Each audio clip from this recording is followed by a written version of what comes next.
ನಮಸ್ಕಾರ ಎಲ್ಲರಿಗೂ. Welcome back to Hema Siri kitchen and lifestyle vlogs. ಇವತ್ತು ಸಾಂಬಾರು ಪುಡಿ ಮಾಡ್ತಿದ್ದೀನಿ, ಎಲ್ಲ ರೆಡಿ ಮಾಡ್ಕೊತಿದ್ದೀನಿ. ಇದು 1 kg ಇದು ಧನಿಯಾ ಕಾಳಿದೆ. ಇದರಲ್ಲಿ 3/4 ಭಾಗ ಅಷ್ಟು ಹುರಿತೀನಿ, ಇನ್ನೊಂದು ಸ್ವಲ್ಪ ಎತ್ತಿರ್ತೀನಿ. ನಾನು ಫಸ್ಟೇ ಬ್ಲಾಗ್ ಶುರುನಲ್ಲೇ ಒಂದು ಸಲ ತೋರಿಸಿದ್ದೆ, ಮತ್ತು ಇವಾಗ ಆರ್ಡ್ರು ಇರೋದಕ್ಕೆ ರೆಡಿ ಮಾಡ್ಕೊತಿದ್ದೀನಿ. ಇದೆಲ್ಲ ಕ್ಲೀನ್ ಮಾಡಿ ಎಲ್ಲ ಇದಾಗಿದೆ, ರೆಡಿ ಮಾಡ್ಕೊಂಡಿದ್ದೀನಿ ಹುರಿಯೋದಕ್ಕೆ. ಇದು 1 kg ಧನಿಯಾ ಕಾಳಿದೆ. ನೆಕ್ಸ್ಟು ಕರ್ಬೇವಿನ ಸೊಪ್ಪು 1 ಬೌಲಷ್ಟಿದೆ. ಇದ್ರ ತುಂಬ ಇದೆ, ಒಣಗಿಸಿದಾದರೂ ನಡೆಯುತ್ತೆ. ಅದಕ್ಕೆ ಎಲ್ಲ 1/4 kg ಅಷ್ಟು ಈ ಕಾಳುಗಳನ್ನ ತೊಗೊಂಡಿದ್ದೀನಿ. ಇದು ತೊಗರಿಬೇಳೆ 1/4 kg, ಕಡಲೆ 1/4 kg, ಹೆಸರುಬೇಳೆ 1/4 kg, ಅಕ್ಕಿ 1/4 kg, ಕಡಲೆ ಬೇಳೆ 1/4 kg, ನೆಕ್ಸ್ಟು ಉದ್ದಿನಬೇಳೆ 1/4 kg, ಅರಿಶಿನ 200 ಗ್ರಾಮ್, ಕೊನೆ ತೊಗೋಬೇಕು, ಅರಿಶಿನದ ಕೊನೆ. ಇದನ್ನು ಕೆಚ್ಚಿ ಹುರಿಬೇಕು. ನೆಕ್ಸ್ಟ್ ಮೆಣಸು 50 ಗ್ರಾಮ್, ಸಾಸಿವೆ 50 ಗ್ರಾಮ್, ಮೆಂತ್ಯ 50 ಗ್ರಾಮ್. ನೆಕ್ಸ್ಟು ಇವಾಗ ಸ್ಪೈಸಸ್ಸು. ಇದು ಕಸೂರಿ ಮೇಥಿ, ಇದೊಂದು 10 ಗ್ರಾಮ್ ಇದೆ. ಬಾಳೆ ಮೊಗ್ಗು ಇದು 10 ಗ್ರಾಮ್ ಇದೆ. ಚಕ್ರ ಮೊಗ್ಗು ಅದು 10 ಗ್ರಾಮು. ಕಲ್ಲು ಹೂವು ಅದು 10 ಗ್ರಾಮ್ ಇದೆ.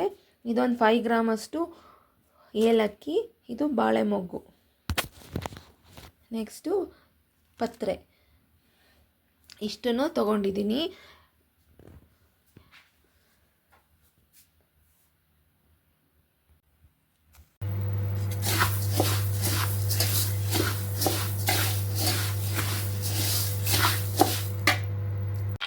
ನೆಕ್ಸ್ಟು ಅರಿಶಿನದ ಕೊನೆ ಹಾಕ್ಕೊಂಡಿದ್ದೀನಿ, ಒಂದು 200 ಗ್ರಾಮ್ ಅಷ್ಟಿದೆ.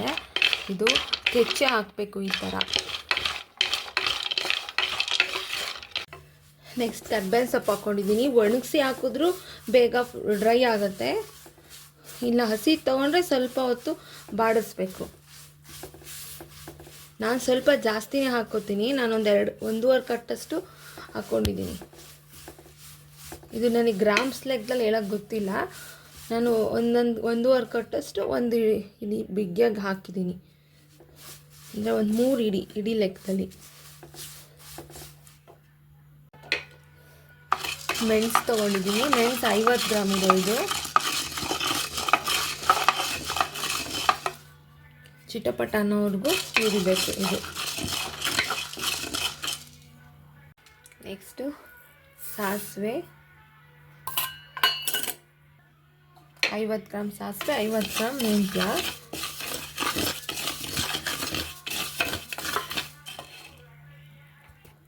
ನೆಕ್ಸ್ಟ್ ಸ್ಪೈಸಸ್ ಎಲ್ಲ ಹಾಕ್ಕೊಂಡಿದ್ದೀನಿ. ಚಕ್ಕೆ ಮೊಗ್ಗು, ಚಕ್ರ ಮೊಗ್ಗು, ಬಾಳೆ ಮೊಗ್ಗು ಎಲ್ಲದನ್ನು ಹಾಕ್ಕೊಂಡಿದ್ದೀನಿ. ನೆಕ್ಸ್ಟ್ ಇದಕ್ಕೆ ನಾನು ಕಲ್ಲು ಹೂವು ಮತ್ತು ಕಸೂರಿ ಮೇಥಿ ಸೇರಿಸಿದ್ದೀನಿ. ಜಾಸ್ತಿ ಹೊತ್ತು ಬಿಡಬಾರ್ದು ಇದು ಬಾಣಲೆ ಒಳಗಡೆ, ಸ್ವಲ್ಪ ಬೆಚ್ಚಗೆ ಮಾಡಿ ಆಫ್ ಮಾಡಿಬಿಡ್ಬೇಕು. ನೆಕ್ಸ್ಟು ಒಂದು 5 ಗ್ರಾಮ್ ಅಷ್ಟು ಲವಂಗ ಮತ್ತು ಏಲಕ್ಕಿ ಎಲ್ಲ ಅದು ಒತ್ತಿಸ್ಬಾರ್ದು, ನಿಧಾನ ಉರಿಲಿ. ನೆಕ್ಸ್ಟು ಪಲಾವ್ ಎಲೆ,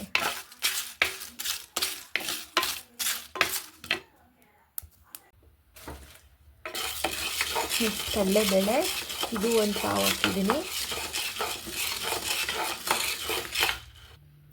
ನೆಕ್ಸ್ಟು ಅಕ್ಕಿ 1 ಪಾವು. ಯಾರೆಲ್ಲ ಹೊಸ್ದಾಗಿ ನೋಡ್ತಿದ್ದೀರಾ ಈ ಚಾನಲ್ನ ಸಬ್ಸ್ಕ್ರೈಬ್ ಮಾಡ್ಕೊಂಡು ನೋಡಿ.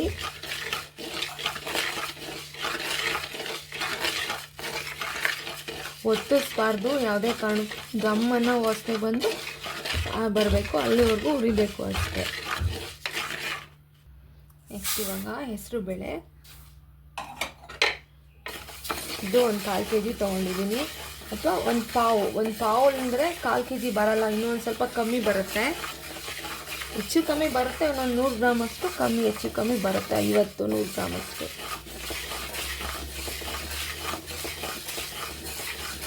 ನೀವು 1 ಪಾವು ಲೆಕ್ಕದಲ್ಲಾದರೂ ಅಳತೆ ಮಾಡಿ ಹಾಕ್ಕೋಬೋದು ಎಲ್ಲದನ್ನು, ಅಥವಾ ಒಂದು 1/4 kg ಲೆಕ್ಕದಲ್ಲಾದರೂ ಹಾಕ್ಕೋಬೋದು.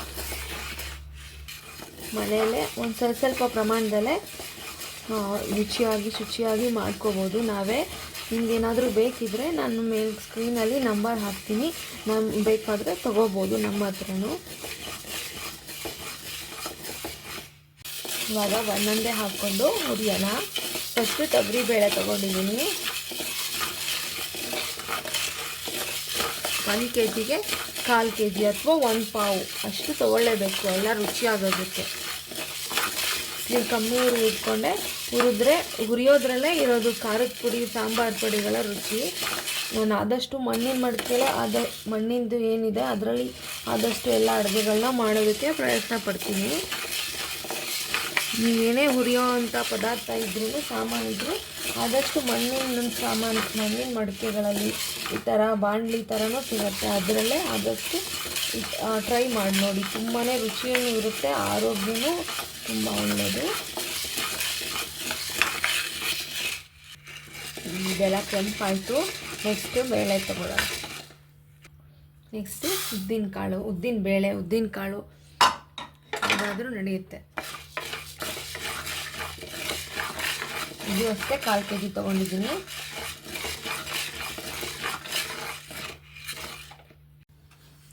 ಇವಾಗ ಜೀರಿಗೆ ಇದು 300 ಗ್ರಾಮ್ ಅಷ್ಟಿದೆ. ಬೇಕಾದರೆ ನೀವು ಅರ್ಧ kg ಸಹ ಹಾಕ್ಕೋಬೋದು 1 kgಗೆ. ಇದರಲ್ಲಿ ನಾನು ಸ್ವಲ್ಪ ಒಂದು ಬಟ್ಲಷ್ಟು ಹಸಿದನ್ನು ಹಾಕ್ತೀನಿ ಮಿಲ್ಲಿಗೆ. ಇಷ್ಟು ಹಸಿದು ಹಾಕ್ತೀನಿ.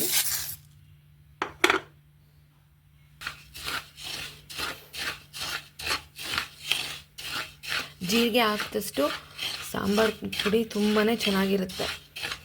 ನಾನೊಂದು 300 ಗ್ರಾಮ್ಸ್ ಅಷ್ಟು ಹಾಕಿದ್ದೀನಿ. ಇದು ಬೇಕಾದ್ರೆ 500 ಗ್ರಾಮ್ಸ್ನೂ ಹಾಕ್ಕೋಬೋದು ನೀವು.